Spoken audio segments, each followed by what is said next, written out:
بسم الله إن الحمد لله نحمده ونستعينه ونستغفره ونعوذ بالله من شرور أنفسنا ومن سيئات أعمالنا فيهده الله فلا مضل له وما يضلل فلا هادي له وأشهد أن لا إله إلا الله وحده لا شريك له وأشهد أن محمدا عبده ورسوله يا أيها الذين آمنوا اتقوا الله حق تقاته ولا تموتن إلا وأنتم مسلمون يا أيها الناس اتقوا ربكم الذي خلقكم من نفس واحدة وخلق منها زوجها وبث منهما رجالا كثيرا ونساء واتقوا الله الذين به والأرحام إن الله كان عليكم رقيبا يا أيها الذين آمنوا اتقوا الله وقولوا قولا سديدا يصلح لكم أعمالكم ويغفر لكم ذنوبكم وما يطع الله ورسوله فقد فاز فوزا عظيما ثم أما بعد ربي اشرح لي صدري ويسر لي أمري واحلل عقدة من لساني يفقهوا قولي السلام عليكم ورحمة الله وبركاته. Donc j'espère que vous allez bien dans cette fin de Ramadan. Qu'Allah accepte notre jeûne, qu'Allah nous pardonne nos erreurs, nos péchés.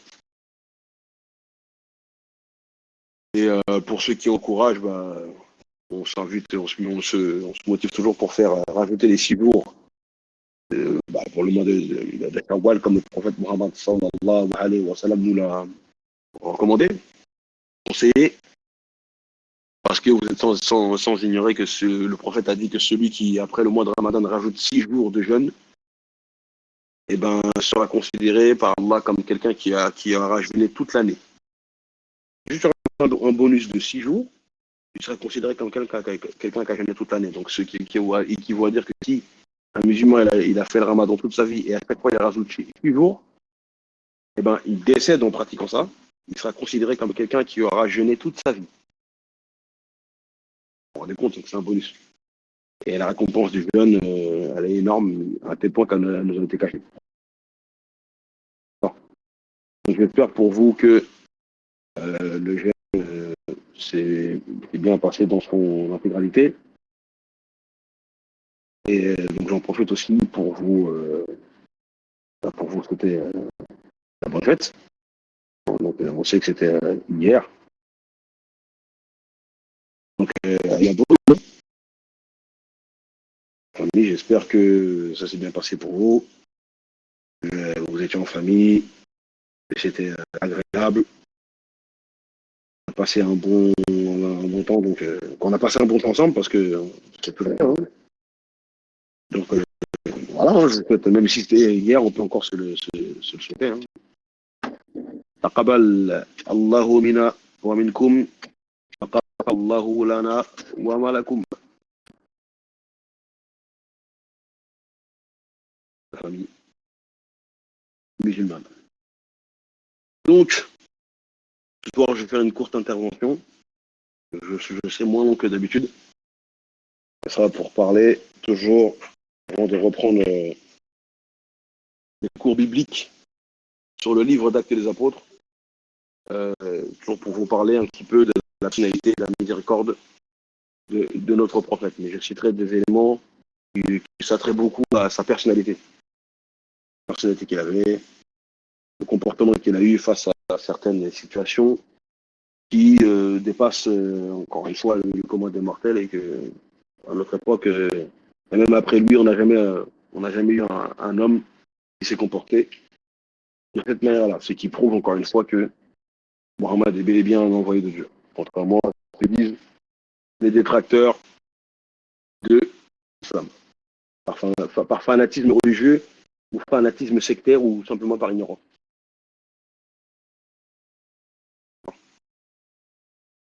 Donc je vous ferai certaines citations d'un livre que je me suis acheté il n'y a pas longtemps, un très bon livre, que je vous recommande pour les étudiants, ceux qui veulent étudier. C'est un livre sur la Sira, écrit par un frère qui s'appelle Yassir Qadi, et à sa chaîne YouTube. Un très bon livre qui est différent du nectar caché, parce qu'il nous donne certains aspects de la personnalité du prophète, certains détails sur le prophète qu'on n'a pas forcément dans le nectar caché. Il y a toujours des choses qu'on trouve dans des livres et ces choses-là, on ne va pas les trouver dans d'autres. Voilà, c'est ce livre-là. Très bon livre. Acheté pendant Ramadan, donc il y a des petites pépites dedans. Apparemment, c'est un livre qui est quand même récent. Vous voyez là, le frère, il y a son profil derrière. Donc même, je vous invite à aller sur sa chaîne YouTube. Lui, c'est en anglais. Hein. C'est en anglais, mais c'est sous-titré. Il a fait des bonnes interventions sur la vie du prophète Mohammed alayhi salatu wa salam. Donc sans plus tarder, je vais vous citer certaines choses qu'il a dans son livre, très intéressantes. Sur le caractère du prophète, donc j'ai fait des captures d'écran pour vous montrer certaines petites parties de son livre, certains paragraphes. Par exemple, ici on dit quoi? Sur le caractère de notre noble prophète, Mohammed alayhi salatu wa salam. On nous dit, Omar ibn al-Khattab surprit un jour le prophète sallallahu alayhi wa sallam dans sa chambre, attenant à la mosquée du prophète. Qui est la chambre du prophète, on sait qu'elle était collée à la mosquée. Il ne s'y trouvait rien d'autre qu'une cruche d'eau et un lit sommaire fait de branches de palmier. Alors que nous, aujourd'hui, quand on regarde nos appartements, c'est des palais comparé à, comparé à la chambre du prophète. Le prophète était couché. Lorsque Omar, rentra, et il se leva donc pour le salut. Donc le prophète s'est levé pour saluer Omar. Il montre que même le simple fait de saluer quelqu'un et de te mettre debout, c'est un respect. C'est comme ça que le prophète il faisait quand il saluait quelqu'un. Alors que des fois, nous, on se permet de serrer la main à quelqu'un, mais on reste assis. Mais le prophète, lui, quand il voulait saluer quelqu'un, il se mettait debout. Donc, il s'est mis debout pour saluer Omar, révélant les marques sur son dos causées par la dureté de cette matière dans laquelle le prophète dormait. Omar ibn al-Khattab pleura aussitôt à la vue de ces marques et s'exclama: ô messager d'Allah, regarde les rois d'Rome et de la Perse et la manière dont ils vivent. Ne mérites-tu pas mieux que ceci en tant que messager d'Allah? Ne mérites-tu pas de vivre mieux que les rois de Perse, de Rome, etc.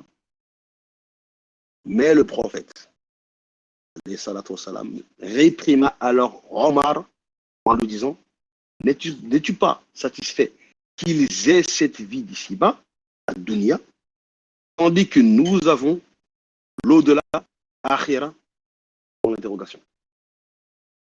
En fait, ici, le prophète, il dit: nous, on vise l'au-delà. Pas ce monde ici qu'on vise, parce que eux, certes, ils peuvent avoir des beaux palais, des beaux lits, des beaux draps, des beaux oreillers, des belles couvertures, mais eux, ce sont des gens qui s'établissent dans ce monde. Alors que nous, les musulmans, c'est surtout la vie après la mort, où on a de l'espérance de vivre comme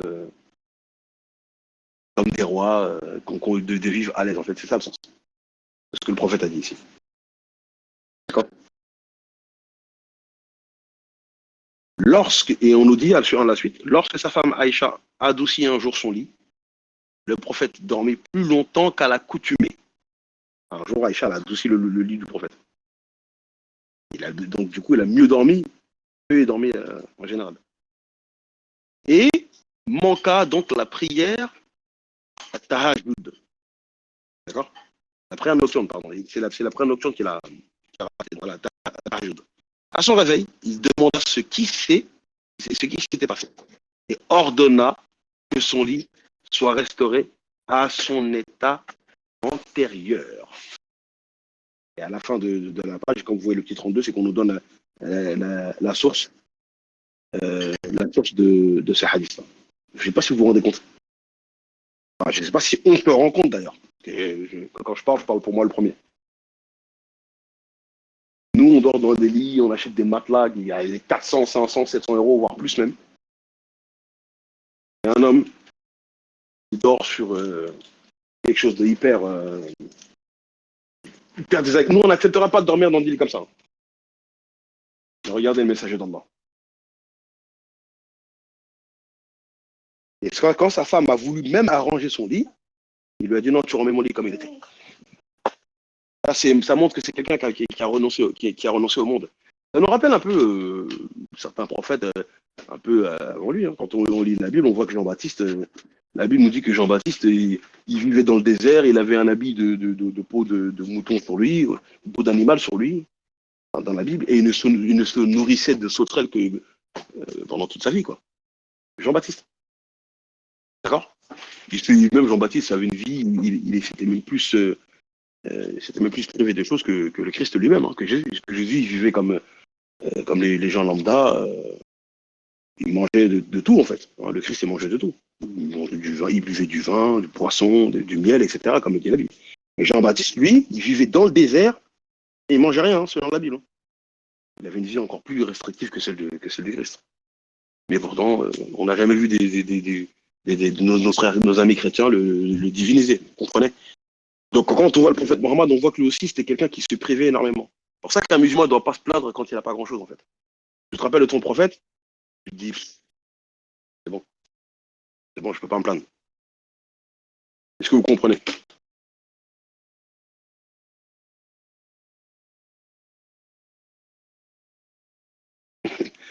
Ouais, comme ça, la Mariam. Bah oui, même juste un matelas ou au sol, on n'accepte pas. Bien sûr. Même de manger de la salade sans sauce vinaigrette, on va être là, on va chialer. Mais le prophète Mohammed, des fois, lui et ses épouses, pendant des mois, ils mangeaient que des dattes et de l'eau. Pendant des mois. Un jour, on sait qu'un jour, Aïcha, elle lui a donné un verre d'eau, un verre, hein. La femme Aïcha lui a donné un verre. Et il y avait du lait dedans. Elle a rajouté du miel dedans. Pour un petit peu donner un petit peu de goût. Le prophète qui lui a fait un reproche. Il a dit pourquoi tu mélanges deux aliments? Du gâchis ce que tu fais. Nous, dans nos plats, on a combien d'aliments différents dans nos plats? Et on n'est pas content en ce moment. Mais notre prophète, regardez comment il se privait. Il fait un reproche à sa femme pour deux aliments mélangés. Subhanallah. Eh oui.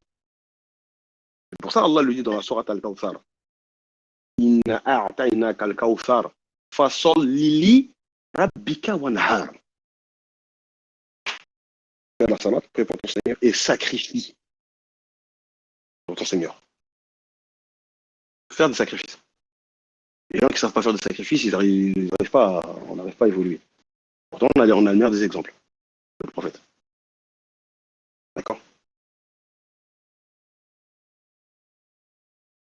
Je vous donne un autre exemple. Par exemple, une citation aussi du livre.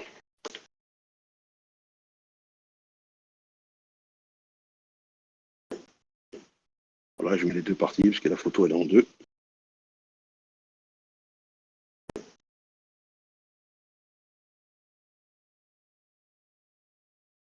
Donc, après la mort du prophète, Aïcha rapporte que le prophète salam ne consommait parfois, voilà, le prophète ne consommait parfois pas sa viande pendant 6 semaines. Il avait de la viande pendant 6 semaines, il n'en mangeait pas. À ces mots, un jeune successeur s'enquit avec curiosité, il s'est posé la question, et il pose la question à Aïcha, comment viviez-vous?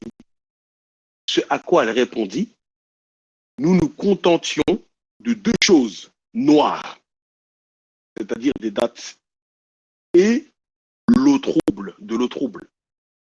Est-ce qu'aujourd'hui, il y a soit moi ou soit vous, on va accepter de boire de l'eau trouble pendant des mois? De l'eau trouble, hein. Nous, quand on a notre verre, quand on regarde le fond de nos verres, des fois, on voit des requins, comme on dit là, on ne veut pas boire. Le prophète, pendant des mois, il était comme ça avec ses épouses, des fois. Et pourtant, c'est un gouverneur. Hein. Le prophète Mohammed, quand il est décédé, toute l'Arabie était musulmane, il est mort gouverneur. Hein. Il est mort, il n'avait rien, il n'a rien laissé sur cette terre. Tous les biens qu'il avait, il a tout laissé aux pauvres, il n'a pas laissé d'argent à ses épouses. Rien. Il est mort comme ça. Et aujourd'hui, vous voyez les ennemis de l'islam qui n'arrêtent pas de l'insulter. Ouais, Mohammed, Mahomet, etc. Mais vous êtes incapable de vivre comme lui vivait. Et si c'est un faux prophète, on sait très bien que les faux prophètes, on sait ce qu'ils cherchent. L'argent, les femmes, le pouvoir, etc. Mais il n'était pas comme ça, Mohammed. Il n'avait pas les caractéristiques des faux prophètes.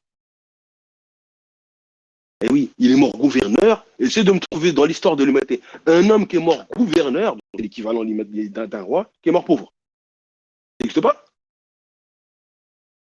Pourquoi il est mort comme ça?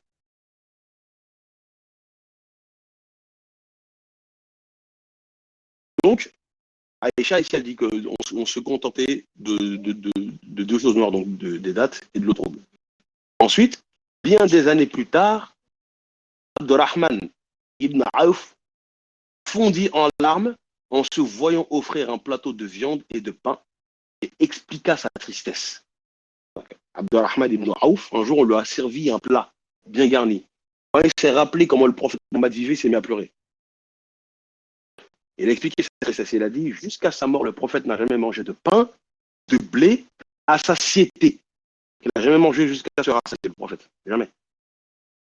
Et il dit, je m'inquiète qu'Allah nous ait permis de demeurer sur cette terre longtemps.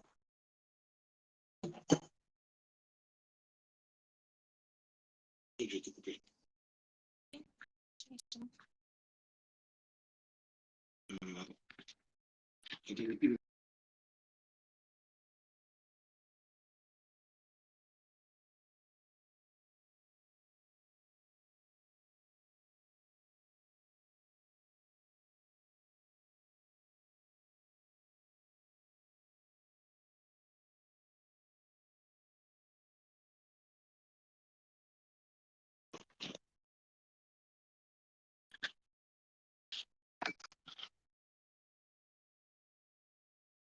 Alors, est-ce qu'on m'entend? On m'entend? C'est bon, ok. Ouais, c'est parce qu'en fait, il y a ma fille qui s'est connectée sur mon téléphone sans faire exprès avec des écouteurs. Parle la tête, chérie.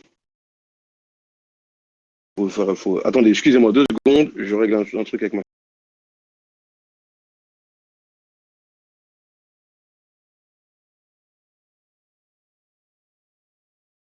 Ouais, excusez-moi. Est-ce qu'on m'entend? Ok. Barakofi comme la famille, désolé. De ce petit lapsus. Enfin, de ce petit contretemps, on va dire. Donc, j'étais en train de vous lire la citation de Abdurrahman ibn Auf. Il disait, donc,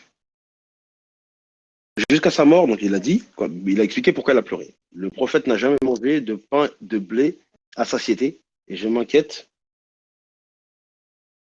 qu'Allah nous ait permis de demeurer sur cette terre assez longtemps pour assister à ses bénédictions.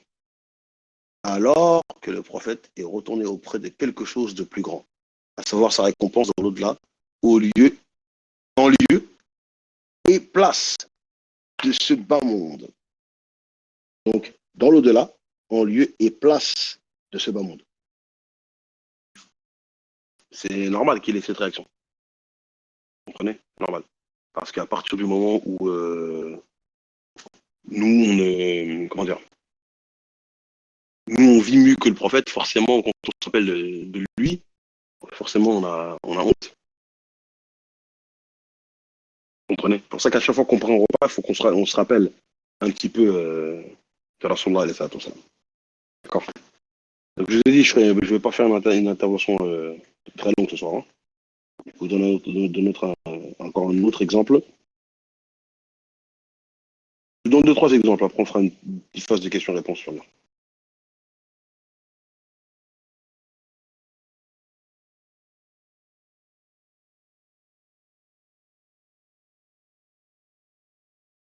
Donc, un autre récit nous dit, un jour, alors que Omar marchait, il vit que le prophète, salam, assis dehors, il vit que le prophète était assis dehors en pleine journée. Il lui demanda alors, ô message d'Allah, que fais-tu dehors à cette heure du jour? Le prophète répondit, je suis ici pour la même raison que toi. Je n'ai rien à manger chez moi. C'est le prophète qui dit ça. Abu Bakr passa alors par là, posa la même question et reçut la même réponse. Un compagnon donc, du nom de Abu al-Aylam qui rentrait précipitamment de son travail, vit ces trois hommes bénis, donc le prophète et les deux sahaba, et leur posa la même question. Omar lui répondit qu'ils n'avaient rien à manger chez eux et qu'ils avaient donc préféré sortir marcher. Donc, Abu al-Haytham refusa avec véhémence l'idée que les trois personnes les plus nobles de ces cités se tiennent sur la chaleur en raison de la faim et les invita donc à manger. De retour chez lui, il vit qu'ils avaient une vieille chèvre et dit à sa femme, par Allah, nous devons sacrifier cette chèvre. Et donc ce frère, le Sahaba Abu al-Haytham, servit alors de la viande et du pain aux trois hommes. Donc le prophète et les deux Sahaba. D'accord. Et on nous dit quoi? Et le prophète rappela à Abu Bakr, Abu Bakr Siddiq, et à Omar, qu'ils avaient quitté leur maison affamée et qu'ils avaient été nourris par Allah. Il cita ensuite ce verset, le Coran, puis en ce jour, vous serez certainement interrogé sur quoi? Sur vos plaisirs mondains. Vous comprenez? C'est terrible. Cette histoire-là, c'est terrible. Et oui. Donc des fois, le prophète, ici, pour se concentrer sur le prophète, Abou Bakr et Omar, des fois, ils avaient tellement rien à manger chez eux qu'ils préféraient sortir dehors juste pour marcher. Je ne sais pas si on se rend compte. Et là, le prophète, il a cité un verset de la à Takathur. D'accord? Et il a cité la dernière phrase de la sourate Takathur, la sourate 102. Qu'est-ce que dit le verset de la sourate 102, le verset 8? Le bot, Inch'Allah, barakallahu. Voilà. Puis, assurément, vous serez interrogé ce jour-là sur les délices. C'est ça, justement, le verset. D'accord? Terrible. C'est-à-dire que, en fait, quand tu n'avais rien à manger, c'est Allah qui t'a nourri. C'est ça, en fait, le sens de ce que le prophète il a voulu citer. Pour ceux qui connaissent la sourate Zakat. Donc, Al-Hakumu takathur hatta zurtumur maqabir kalla sawfa ta'lamun, etc. ثم كلا سوف تعلمون كلا لو تعلمون علم اليقين لترعون الجحيم ثم لترعون عين اليقين ثم لتسألن يومئذ عن النعيم. C'est la phrase que le prophète a citée, la dernière phrase de cette sourate. Donc regardez les leçons qu'on doit en tirer. Le prophète il est sorti dehors, il n'avait rien à manger. Il a vu ces deux sahaba pareil, ils n'étaient même pas là, ils n'étaient pas là à faire la manche ou à se plaindre. En fait, ça montre la patience. Quand tu n'as rien, bah, sois patient. Allah, Dieu va te donner quelque chose. Allah te donnera quelque chose. C'est pour ça que le prophète il dit, vous voyez, vous n'avez rien. Vous êtes sortis de chez vous, le ventre vide, regardez là, on vous a nourri. Sans même qu'on ait demandé quelque chose. Subhanallah. D'accord? Donc ces choses-là doivent nous éduquer.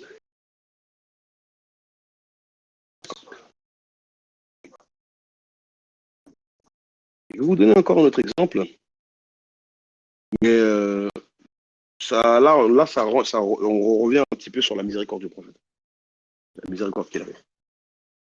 Moi, ça, c'est un récit, la première fois que je l'ai lu, ça m'a. Ben, j'ai pris un coup de fou, en fait. Subhanallah. Le prophète, alayhi salatu wassalam, il était même miséricordieux envers même ses ennemis ou quelqu'un venait avec un comportement hostile, en fait, envers lui. Toujours dans le livre là que je vous ai cité, On cite ce passage, je pense qu'il y a certains d'entre vous qui connaissent ce récit, qui connaissent ce hadith. On nous dit quoi? Quand on nous parle de son humilité, donc son humilité, sa dignité, s'étendait même à ses ennemis. Un jour, un chef juif rendit visite au prophète. Il lui dit, donc, Assalamu alaikum. Ce juif, il n'a pas dit Assalamu alaikum, il a dit Assalamu alaikum.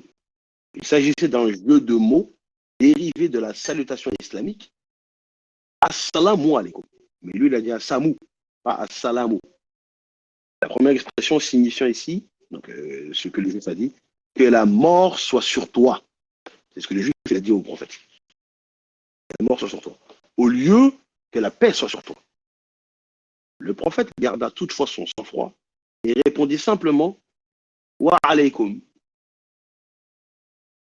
Ce qui signifie quoi? Et sur toi également. Mais Aïcha, elle était à côté du prophète. Quand elle a entendu ce juif insulter le prophète, qu'est-ce qu'elle a fait? On nous dit Aïcha était si furieuse de l'incident qu'elle cria qu'Allah te maudisse et te fasse périr. Comment oses-tu dire ceci au prophète? Mais le prophète, alayhi salatu salam, la réprimanda, il a réprimandé sa femme, alors qu'elle prend sa défense.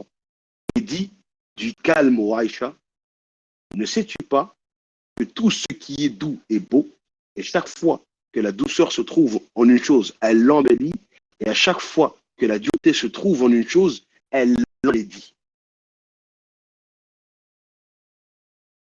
Est-ce qu'on se rend compte? Mais nous, quelqu'un, il va venir nous insulter. Ah, on va péter un plomb direct. Regardez la sagesse. Quelqu'un, il vient t'insulter. Je dis, ouais, bah, pareil pour toi. Mais au même niveau.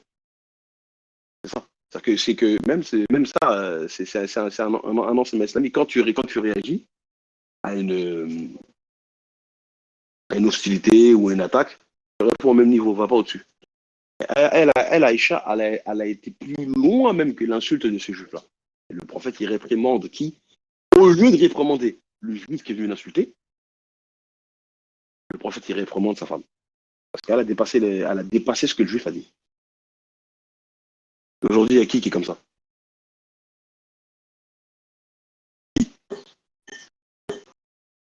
C'est pour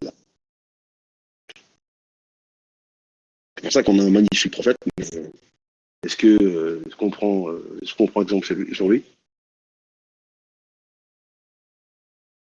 C'est la question qu'on se pose. Hein. Quand on lit ça, même nous-mêmes, on doit se remettre en cause, en fait.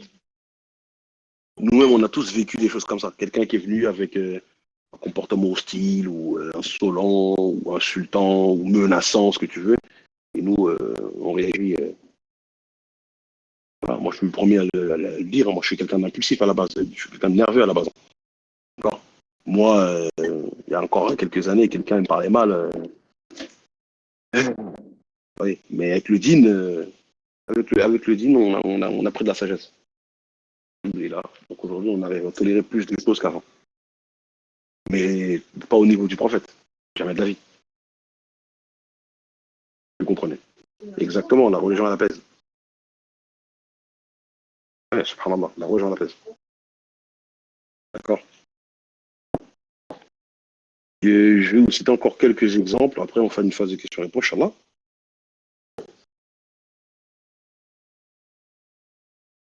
Tout ça, ça ne fait que refléter de toute façon ce qu'Allah il a dit dans la sourate 107, verset 21. La sourate 107, 21 dit quoi? Le bot, Inch'Allah. Ah, le bot, il déconne ou quoi?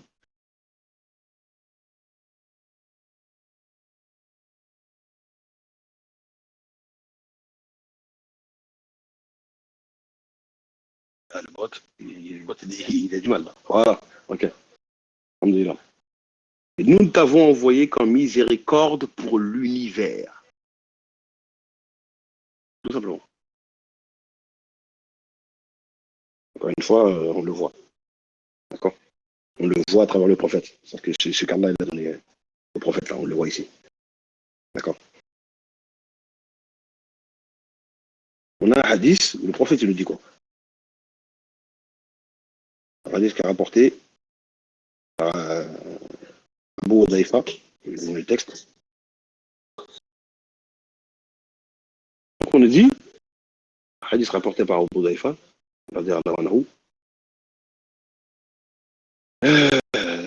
donc, on nous dit que dans ce hadith-là, le prophète sallallahu alayhi wa sallam a dit, si pris de colère, j'ai adressé une insulte ou lancé une imprécation contre un homme de ma communauté, c'est que je ne suis que l'un des fils d'Adam et je me mets en colère comme eux. Je suis simplement envoyé par Allah, subhanahu wa ta'ala, en miséricorde pour l'univers, alors je la transformerai en invocation en faveur pour qu'Allah leur pardonne leur péché le jour de la résurrection. Vous voyez l'humilité que le prophète il avait. Il dit, un être humain comme vous. Hein. Le prophète il dit toujours, je ne suis qu'un homme. D'ailleurs, on a le hadith où le prophète il dit aux musulmans, ne faites pas l'erreur de m'adorer comme les chrétiens ont adoré qui ont adoré Jésus. Ne m'adorez pas comme Jésus, comme les chrétiens ont adoré Jésus, fils de Marie. Je suis un homme comme vous. Eh oui. D'accord. Ça, c'est un très beau hadith qui nous montre encore une fois l'humilité du prophète.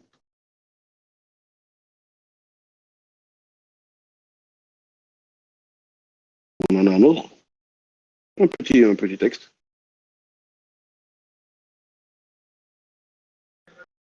Abu Huraira nous dit, le prophète sallallahu alayhi wa sallam a dit, certes, c'est une miséricorde offerte à tous. C'est ça qu'on voit dans Sourate 107, verset 21. Le prophète il dit que cette miséricorde elle est pour tout le monde. Contrairement au saint prophète Jésus-Christ, qui a la paix de Dieu sur lui, où il a dit dans la Bible, vous savez très bien, Matthieu chapitre 15, verset 24, je n'ai été envoyé qu'aux brebis perdues de la maison d'Israël. Et Mohammed lui dit qu'il est une miséricorde pour tout le monde.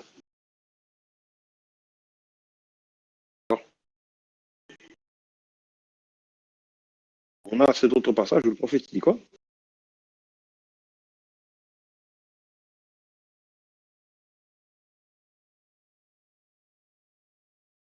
On nous dit, Abu Huraira a dit que le prophète sallallahu alayhi wa sallam a dit, certes, je suis une miséricorde offerte à tous. Voilà. Il a également dit, sallallahu alayhi wa sallam, je suis Mohammed, je suis Ahmad. Donc, on sait que c'est le nom que Jésus avait cité pour annoncer la venue du prophète, Mohammed alayhi salam, comme le Saint-Coran nous l'enseigne. Je suis Al-Mukafi, celui qui a succédé aux autres prophètes. Je suis Al-Ashir, à la suite duquel les gens seront ressuscités. C'est-à-dire, je suis le prophète par lequel les gens vont ressusciter. Et ça, on peut faire une comparaison avec ce que le Christ a dit dans Jean chapitre 8, par exemple, Jean chapitre 11, pardon, à Marthe, à la résurrection de qui? De Lazare. Mais le problème, il est que on connaît l'interprétation chrétienne de cette parole. Donc, le prophète dit, je suis à la suite duquel les gens seront ressuscités. Je suis le prophète du repentir et je suis le prophète de la miséricorde. D'accord? Donc ici, Mohammed dit les gens vont ressusciter par lui. Est-ce que ça veut dire qu'il est Dieu? Non. Pourtant, quand on prend, comme je vous l'ai dit, Jean chapitre 11, verset 24, si je me rappelle bien, c'est ça? Ouais, attendez que je vérifie. Hein. Verset 25. Jean 11, 25, il dit quoi? Le bon Inch'Allah.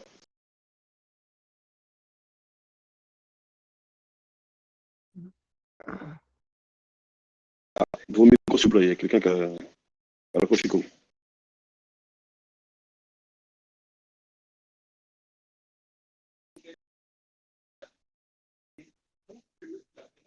Ok, voilà, confirme. Je sais, lui répondit Marc, qu'il ressuscitera à la résurrection au dernier jour. Le verset 25, le verset, voilà. Jésus lui dit, je suis la résurrection et la vie.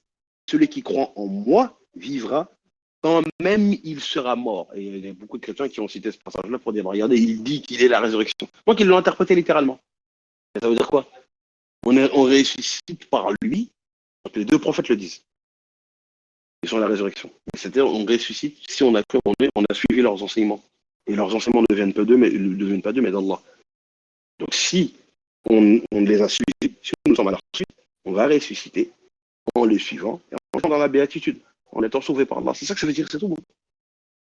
Mais ça ne veut pas dire qu'ils sont eux-mêmes la résurrection. Surtout en plus, comment voulez-vous, dans le cas du saint prophète Jésus, comment voulez-vous qu'il soit lui-même littéralement la résurrection quand la Bible nous dit dans tout le Nouveau Testament que c'est Dieu qui l'a ressuscité. Il ne s'est pas ressuscité lui-même, mais la Bible nous dit que Dieu a ressuscité le Christ, selon la Bible. Donc il ne peut pas être lui-même la résurrection. Donc c'est pas littéral. Eh oui. Donc le prophète Mohammed l'a aussi dit. Eh oui, c'est exactement la même chose. Et il y a beaucoup de chrétiens qui ne savent, même, je sais qu'il y a même des musulmans qui ne savent pas ça, que le prophète il a dit ça, mais il y a des chrétiens qui ne savent pas que le prophète il a dit aussi qu'il est la résurrection, on va ressusciter par lui. D'accord? Ça ne veut absolument pas dire qu'il est Dieu. D'accord? Encore une fois, pour montrer l'humilité de notre prophète, je cite encore deux textes. Hein. Après, on fait une phase de questions-réponses et on va s'arrêter là, Inch'Allah.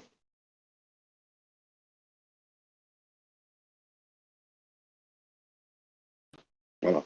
Après, Omar ibn al-Khattab, le prophète, donc, le messager d'Allah, a dit: n'exagérez pas mon éloge comme on exagérait, ce que je vous ai dit tout à l'heure, les chrétiens à propos du fils de Marie. Je ne suis qu'un adorateur. Ainsi dit l'adorateur d'Allah et son prophète. Abd, c'est ça. Ainsi dit l'adorateur d'Allah et de son prophète. Vous comprenez? On ne doit pas exagérer son prophète. Il est un adorateur.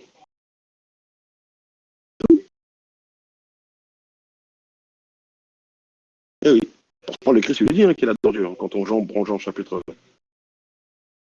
4, et pendant son discours, pendant sa discussion avec la femme samaritaine, c'est ce qu'il a dit. Quand il dit dans Jean chapitre 4, verset 22. Jean 4, 22 nous dit quoi? Le botch Allah. Jean chapitre 4, verset 22. Voilà.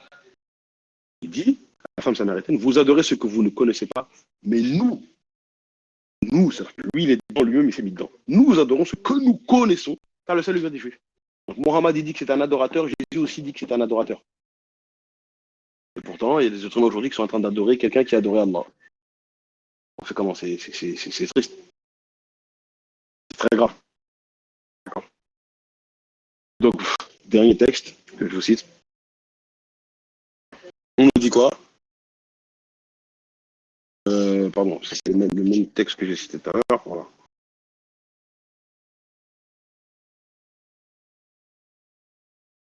Donc, voilà.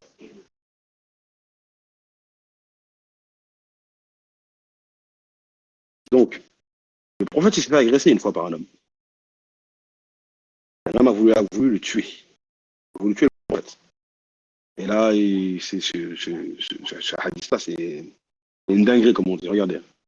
On nous dit, lors d'une expédition, alors que le prophète salam, faisait la sieste seul, à l'ombre d'un arbre, Gawrat ben Harid vint pour le tuer, jusqu'à ce qu'il le vit debout devant lui, l'épée dégainée. Quand il a sorti son épée, il est venu devant le prophète. Mohammed était seul. Quand il a pris son épée, il a pour tuer le prophète. Et il a dit: qui peut te sauver de moi? Donc lui dit l'homme. Le prophète, il répond quoi? Allah. Allah. Le répondit le prophète. L'épée donc l'épée tomba soudain de la main de l'agresseur, et alors l'envoyé d'Allah s'en saisit. C'est-à-dire que le prophète, il a pris l'épée de cet homme. Il s'en est saisi. Et il lui dit, c'est Mohammed qui parle: qui peut te sauver de moi? La même question que cet homme a posée. Je ne sais pas si vous imaginez psychologiquement.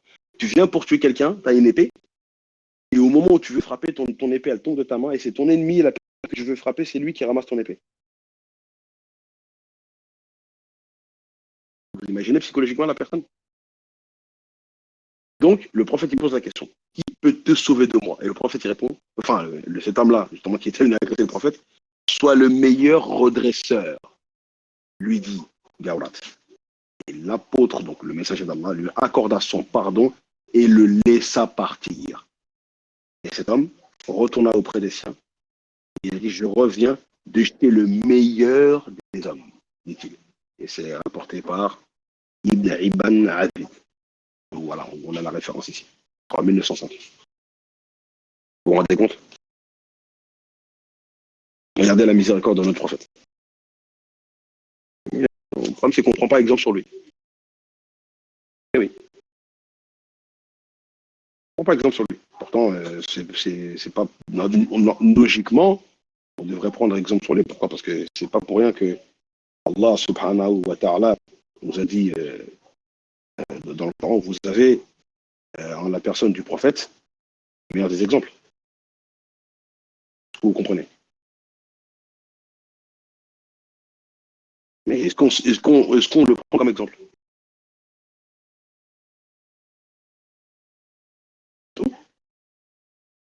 C'est un problème. Surat 30, c'est une phrase qui est citée de Surat 33, verset 21. C'est ce que dit la Surat 33, verset 21. En effet, vous avez dans le message d'Allah un excellent modèle à suivre pour quiconque espère en Allah et au jour dernier et évoque Allah fréquemment. Donc si je vous dis ici, j'ai cité tout ça, c'est toujours pour qu'on essaie de prendre exemple de notre prophète Mohammed alayhi salatu salam dans nos vies quotidiennes, Inch'Allah. Donc pour ce soir, je vais m'arrêter là. Et on fait une phase de questions-réponses. Hein. Si vous avez des questions à poser, s'il n'y a pas de questions, bah, on se donne, rendez-vous jeudi prochain, Inch'Allah. Hein. Donc je vous remercie de m'avoir écouté. S'il y a des questions, Inch'Allah, je vous écoute. Barakallahu.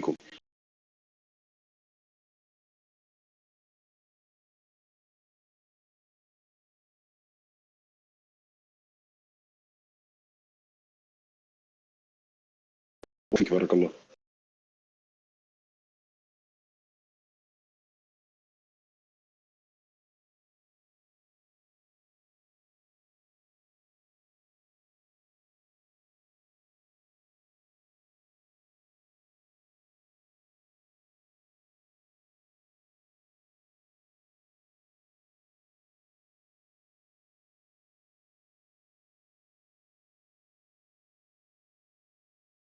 Est-ce qu'on doit faire la Qu'est-ce que Mohamed c'est-à-dire manger très peu, dormir très peu. Euh, Pas forcément, frère, parce qu'on sait que le prophète, il avait ses particularités. Il y a des choses que lui faisait dans sa. En fait, il n'a pas recommandé aux Sahaba de faire la même chose. Ce n'est pas une recommandation du prophète. Celui qui est un musulman qui veut se priver, il le fait s'il en a la force, mais de le faire autant que le prophète, personne ne peut. Tu comprends? Mais il n'a pas recommandé aux Sahaba de faire comme lui. D'accord? Mais bien sûr qu'il a donné certaines directives euh, dans le. Comment un musulman peut se nourrir. Il ne faut pas abuser quand tu te nourris. Il ne faut pas te remplir l'estomac. Tu dois remplir le tiers de ton estomac de nourriture, un autre tiers d'eau, et le tiers, le reste avec de l'air, en fait. Il ne faut pas se remplir, se goinfrer l'estomac. Le fait de se goinfrer, le prophète, ça, c'est une chose qu'il a interdit. Tu comprends? Donc, il ne nous a pas recommandé de nous priver autant que lui. Mais comme lui, c'est l'exemple parfait, lui, il a atteint le paroxysme de certaines choses. Mais ce n'est pas une recommandation de sa part. Allah, pour répondre à ta question.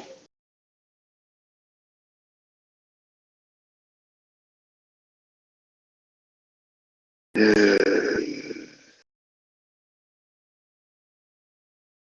Non, le prophète, pour répondre à Galactique et Gizmo, le prophète, dans son discours d'adieu, il a dit ne sois ni oppresseur ni opprimé. Un musulman, c'est le juste milieu. Tu ne dois pas oppresser les gens, mais toi-même, tu ne dois pas être opprimé. Donc, le prophète n'a pas dit qu'on doit se laisser s'humilier par les gens, non. Un musulman, c'est pas quelqu'un qui se laisse marcher sur les pieds. Voilà. Simplement. Le prophète, c'est pas quelqu'un qui se laissait humilier, mais quand il était à la Mecque, bien sûr, quand il subissait les persécutions, il répondait pas parce qu'il attendait qu'Allah lui donne l'ordre. En fait, les prophètes, ils ne font que ce que Dieu leur demande de faire. Donc, quand le prophète il subissait des humiliations, c'est parce que c'était pas révélation divine. Mais quand le prophète il a commencé à se défendre, c'est parce que c'est Allah, au bout de 13 ans, ans après la révélation Allah lui avait ordonné de se défendre, comme on le voit dans Surat 9, par exemple. D'accord? Mais un musulman, il doit pas se laisser marcher dessus, tout simplement. Ouais, j'espère avoir répondu à ta question. À la petite gizmo.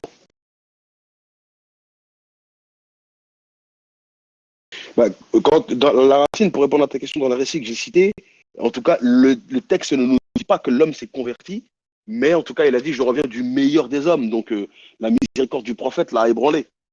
Que tu te rends compte, tu viens pour tuer quelqu'un et cette personne, il récupère ton arme et il t'épargne, il te laisse partir. Donc, Allahu Alem, si lui s'est converti, en tout cas, il a reconnu que le prophète était le meilleur des hommes. Donc, on espère qu'il s'est converti et qu'Allah l'a guidé. Tu vois. Moi, j'ai pas trouvé de récit qui nous précise qu'il s'est converti. Mais en tout cas, il a reconnu que Mohammed c'était le meilleur. Donc, peut-être que par la suite, Allahu Alem, peut-être qu'il s'est converti. On espère en tout cas qu'il s'est converti et qu'il nous a rejoint en islam.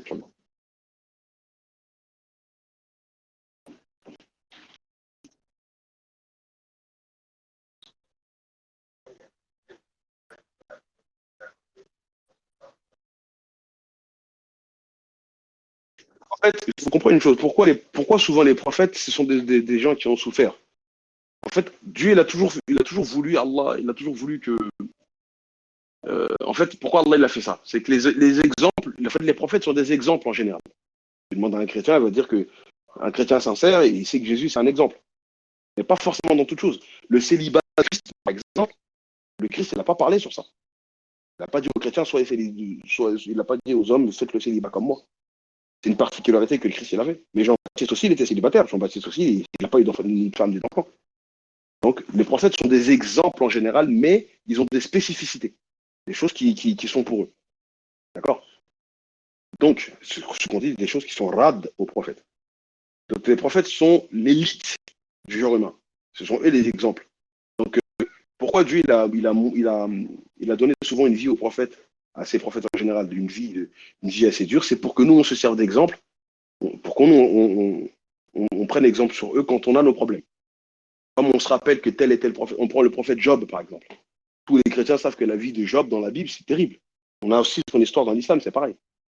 Donc, quand toi, tu as un problème, rappelle-toi qu'il y a des prophètes, si tu es croyant, ça c'est un exemple pour les croyants, quand tu es un croyant, rappelle-toi que les prophètes, ils ont plus souffert que toi et ils sont à plein. Et toi, il t'arrive un petit problème, tu te plains. Donc, c'est pour ça que Dieu, il a toujours voulu que. Il a toujours mis la barre haute avec ses prophètes pour que nous, on s'inspire toujours d'eux. Et quand tu fais ça, bah, tu arrives à surmonter les épreuves dans la vie. Mais dès qu'il t'arrive une galère, tu commences à te plaindre. Dieu, il n'aime pas les gens qui se plaignent tout le temps, en fait. Dieu, il n'aime pas ça. Les gens qui se plaignent tout le temps, tout le temps, tout le temps, qui sont stressés. Ouais, demain, comment on fait? On a rien à manger, ah, le loyer. Dieu, il n'aime pas ça. Tu places ta confiance en Dieu, Dieu il va t'aider à régler tes problèmes. Donc, c'est pour ça que, entre guillemets, des prophètes ont souffert ou qui se sont fait humilier, mais c'est eux, c'est vraiment le paroxysme. Mais attention, c'est pas tous les prophètes qui se sont fait humilier. Il y a des prophètes qui ont fait la guerre. Hein. Il y en a beaucoup. D'accord. Mais c'est surtout qu'on doit toujours se rappeler d'eux pour se tirer des meilleures situations, pour, se servir, pour qu'on se serve de leur modèle comme exemple. Bon, j'espère avoir répondu à ta question.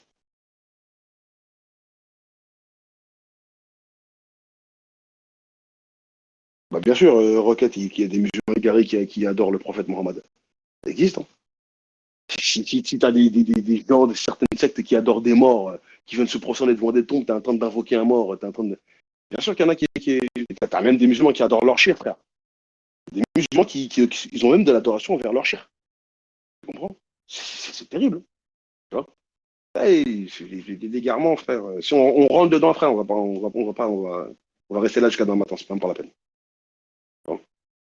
Donc voilà, on doit regarder l'exemple du prophète et suivre ses recommandations. Ceux qui font des choses que le prophète n'a pas dit se font égarer, simplement. Mais ça existe. Hein. Allah nous préserve. Allah nous préserve de l'égarement.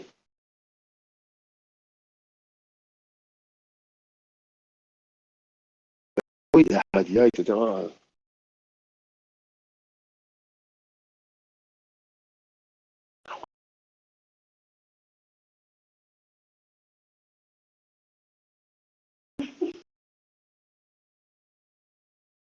Donc, s'il n'y a pas d'autres questions, les frères, on va s'arrêter là, Inch'Allah.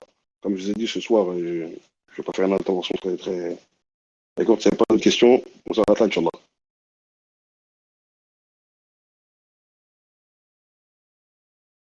Ah, Galgati Gizmo, écoute, te prends même pas la tête sur les gens qui s'égarent.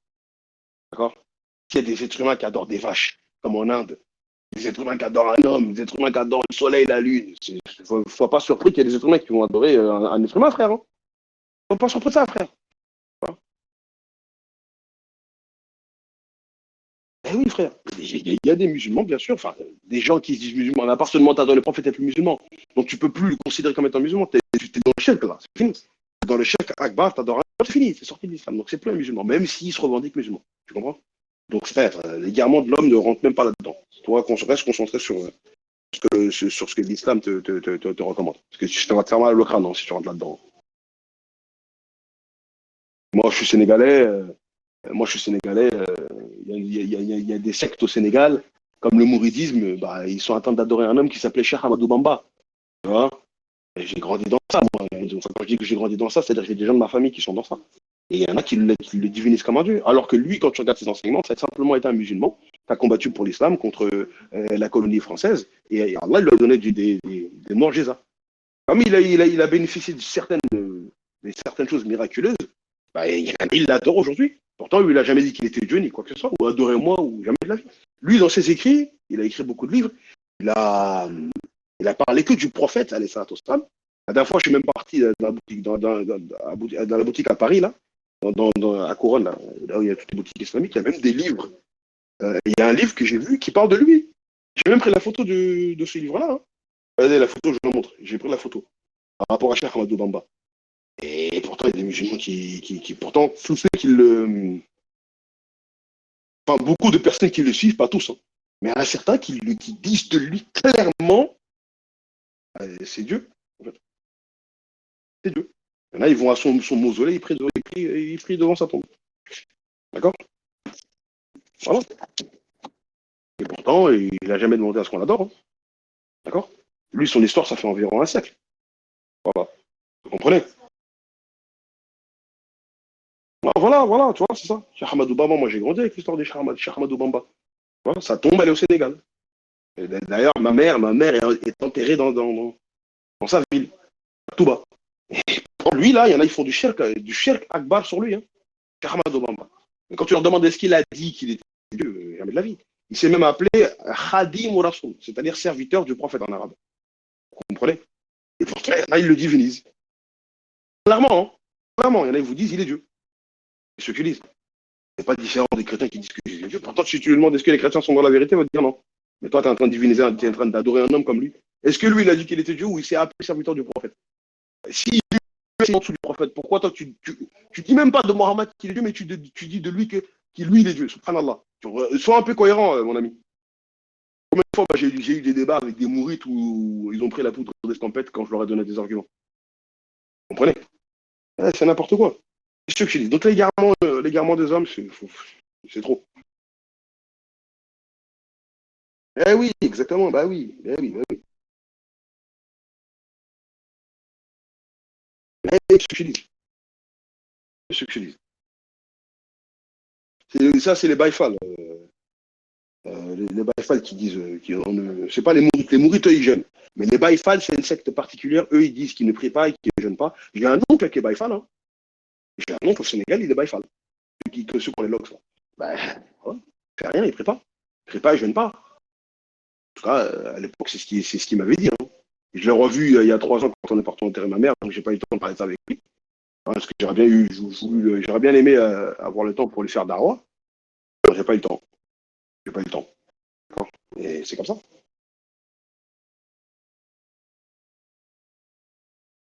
Et oui, il y a plusieurs pays, des êtres humains qui adorent des chiens, qui adorent des personnages, justement. C'est comme ça. On peut prier sur eux, ça. Ah bah non. Tu pries sur quelqu'un qui dit je fais pas salat, je fais pas salat, je fais pas salat, je ne vais pas et je rentre au paradis. Si, en fait, quand tu regardes le hukm qui est donné sur ces personnes-là, ah, ils sont sortis de l'islam. Et quelqu'un qui est sorti de l'islam, tu ne pries pas sur lui. La sourate 9, elle est claire. Hein. Sourate At-Tawbah, Allah, il a parlé de ça. En tout cas, moi, personnellement, je ne le fais pas. Hein. D'accord. Mais si tu regardes le hukm que les savants musulmans ont donné sur eux, le jugement, non, non. Et si toi-même, délibérément, tu te dis, je ne prie pas, je ne jeûne pas, mais je rentre au paradis, mais c'est l'islam, ça qui t'a dit ça. Non, c'est égaré. Exactement, exactement, Mariam. La shahada n'est pas complète. Exactement. Donc voilà, la famille. Donc la famille, je vais vous laisser. D'accord. Ça a été un plaisir encore une fois d'échanger avec vous. Désolé, désolé, excusez-moi si ce soir je ne peux pas rester très longtemps avec vous.